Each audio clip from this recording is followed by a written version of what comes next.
শুভ সকাল বন্ধুরা, মানুষের রান্নাঘরে আপনাদেরকে স্বাগত। আজ আমি দুটি রান্নার নতুন রেসিপি নিয়ে চলে এসেছি।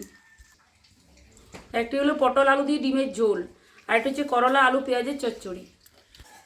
প্রথমে আমি ডিমটা সেদ্ধ করে নেবো। তার জন্য কড়াইয়ে আমি জল গরম হতে দিয়েছি।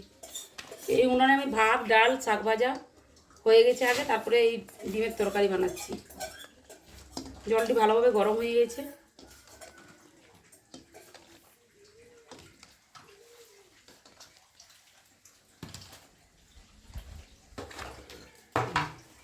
আমি ডিমের উপরে নুন দিয়ে দেবো সেদ্ধ হওয়ার জন্য। ঢাকা দিয়ে ডিমটি সিদ্ধ করে নেব। কড়াইটি আমি ধুয়ে নিয়ে এসে বসিয়ে দিয়েছি। কড়াইয়ে পরিমাণ মতো তেল দিয়ে দেবো চচ্চড়িটি করার জন্য। তেল গরম হয়েছে, তেলে আমি ফোড়নের জন্য শুকনো লঙ্কা আর 5 ফোড়ন দিয়ে দিই। করলাগুলি আমি কেটে 10 মিনিট মতো নুন জলে ভিজিয়ে রেখেছিলাম। এরপর আমি করলাগুলো ভেজে দেবো। 10 মিনিট মতো নুন জলে ভিজিয়ে রাখার কারণ হচ্ছে পিঠাটা একটু কম লাগবে, ওই জন্য 10 মিনিট নুন জলে ভিজিয়ে রাখতে হবে। করলাটা আমি অল্প বাদামি করে ভেজে নেব। ভাজা হয়ে গেছে, এরপর আমি পেঁয়াজ দিয়ে দেবো, কুচিয়ে রাখা পেঁয়াজ। আমি মিডিয়াম সাইজে 2টো পেঁয়াজ নিয়েছি। পেঁয়াজটা দিয়ে অল্প ভাজবো।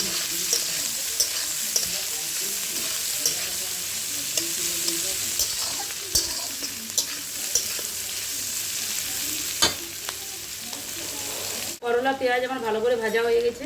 কেটে রাখা আলু আমি দিয়ে দেবো।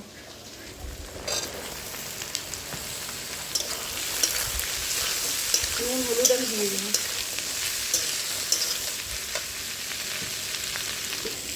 করলা ভাজাতে যেহেতু নুন দিইনি, তো এখন আমি পরিমাণ মতো নুন দিয়ে দেবো। নুন আর হলুদ, নুন হলুদ।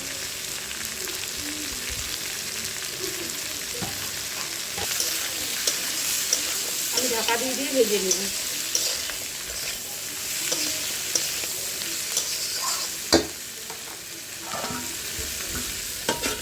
ঢাকা দিয়ে ভালো করে ভেজে নিচ্ছি আলু করলা পেঁয়াজ। এরপর আমি এতে মশলা দিয়ে দেবো। মশলার মধ্যে নিয়েছি সরষা 1 চামচ, জিরা আধ চামচ, আর 4-5টা শুকনো লঙ্কা, আর 2-3 কোয়া রসুন।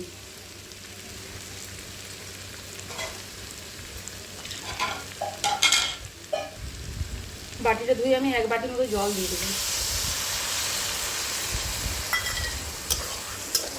ভালো করে নেড়ে চেড়ে ঢাকা দিয়ে দেবো।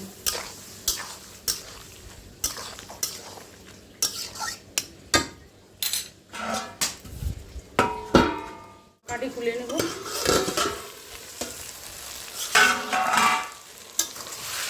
এরপর আরও 5 মিনিট মতো কড়াইয়ের মধ্যে ভালো করে লাড়চাড় করে আর ভাজবো। তার মধ্যে 2-1টা আলু আমি ভেঙে দেবো। এই যে শুকনো শুকনো করে ভেজে নিয়েছি, নামিয়ে নেব।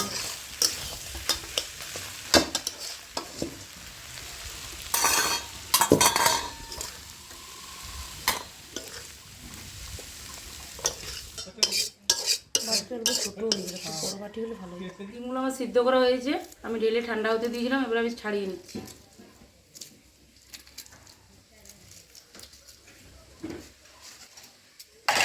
কড়াই গরম হয়ে গেছে, ডিমগুলি ভাজার জন্য আমি কড়াইয়ে তেল দিয়ে দেবো।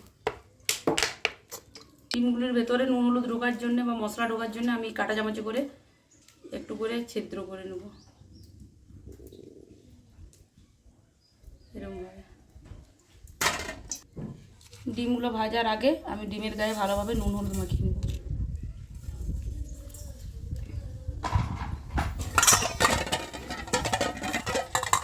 তেলটা গরম হয়ে গেছে, তেলের মধ্যে আমি ডিমটা ছেড়ে দেবো।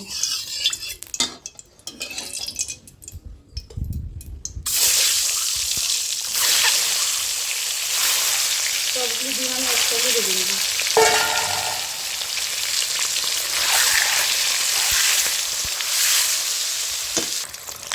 ডিমগুলো আমার ভাজা হয়ে গেছে, খুব বেশি ভাজিনি, হালকা করে ভেজেছি।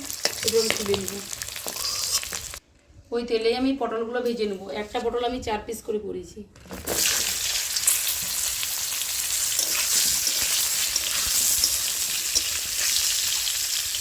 অল্প নুন আর হলুদ দিয়ে দেবো।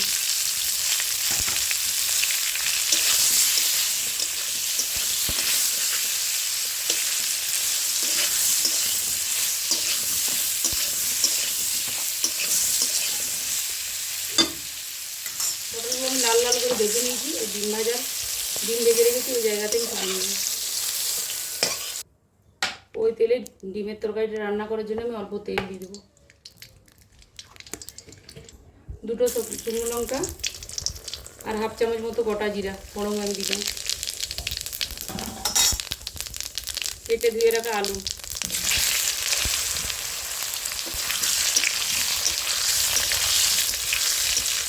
নুন হলুদ দিয়ে ভেজে নেব। একবারই তরকারির জন্য নুন দিয়ে দেবো, পরে আর নুন দেবো না। হলুদ,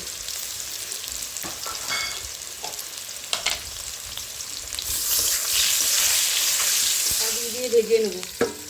আর উনুনের জালটাও একটু কম করে দেবো। এইভাবে আস্তে আস্তে রান্না করলে সবজির স্বাদ তো খুব সুন্দর হয়। ঢাকা দিয়ে আমি আলুটা ভেজে নিয়েছি লাল করে। ঢাকা দিয়ে ভাজলে ভালো একটু সেদ্ধ হয়ে যায়, জলটাও কম লাগে। কেটে রাখা টমেটো দিয়ে দেবো। আমি ডিমের তরকারিটি রান্না করার জন্য মশলার জন্য নিয়েছি 1.5 চামচ ধনা, 1 চামচ জিরা, গোটা কত গোলমরিচ, আদা রসুন, একটা গোটা পেঁয়াজ আর শুকনো লঙ্কা কাঁচা লঙ্কা। আমি পুরো সবজিটা বাটা মশলাই করছি, আপনারা চাইলে গুঁড়ো মশলা দিয়ে করতে পারেন। কিন্তু বাটা মশলায় ভাব খুব সুন্দর হয়। বাটিটা ধুয়ে অল্প জল দিয়ে দেবো।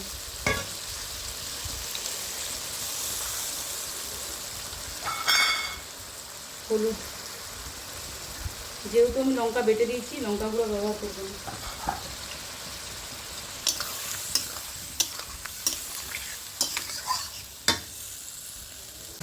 আলুটি আমার ভালোভাবে মশলার সঙ্গে কষানো হয়ে গেছে।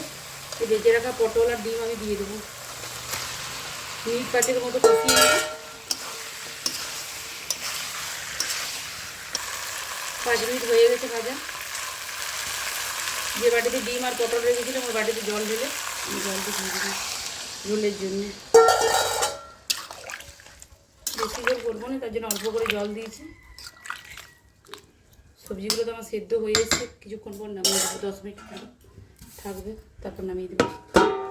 ঢাকা দিয়ে দিলাম। ঢাকাটি খুলে দেখে নিয়েছি আলুগুলি আমার ভালোভাবে সেদ্ধ হয়ে গেছে। এবার আমি নামিয়ে নেব, ঢেলে নেব।